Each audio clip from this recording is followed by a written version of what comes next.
May tindahan din pala si.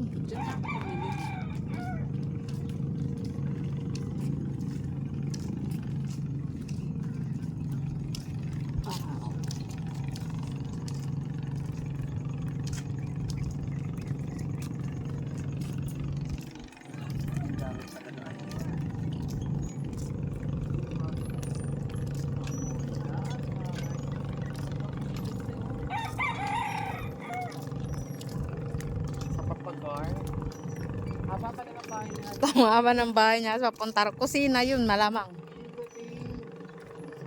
Alam ko yun lang. Yan yung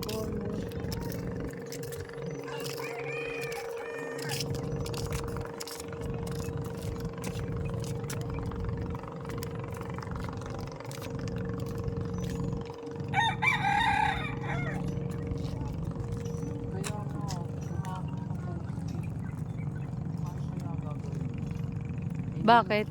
Eh, nasa loob ng bahay yung ano, poste. Hindi, para kanya lahat ng ano, kuryente. Pag-apak nila no, gumanon lahat sila. Oo nga no. Ba't kaya yung poste na sa loob na Sa loob pa naman ng ano. Nasa loob ng ano? Yung ano, sumama.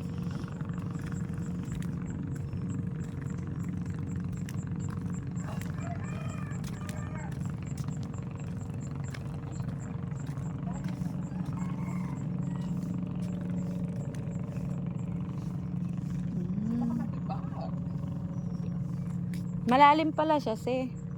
Ha? Malalim.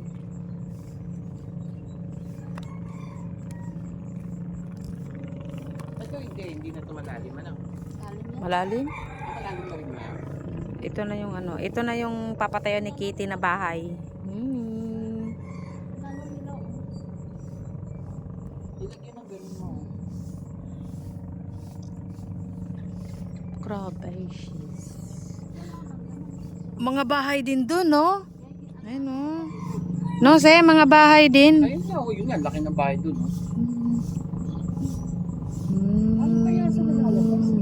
Hindi yung pina-atira doon sa kabila.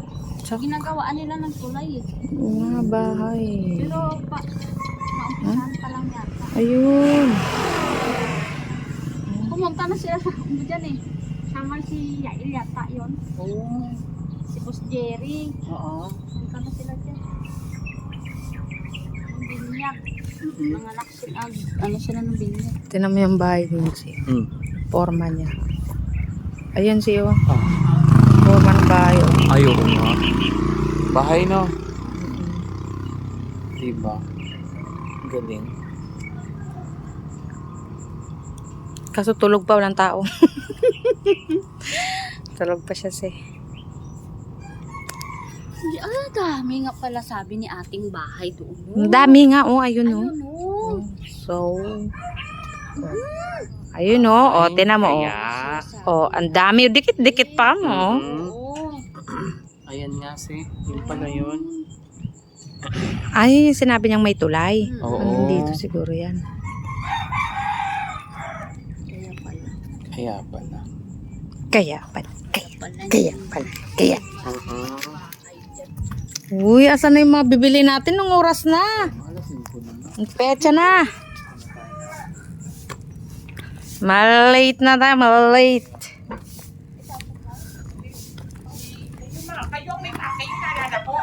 Kaya kayo pa. Wala ako ano si ate. Kasi sabihin mo na kayo ano. Alas 8 ako papasok mamaya. Babayaran mo talaga yung late ko, say. Pasukan ko na lang si madam sa bato.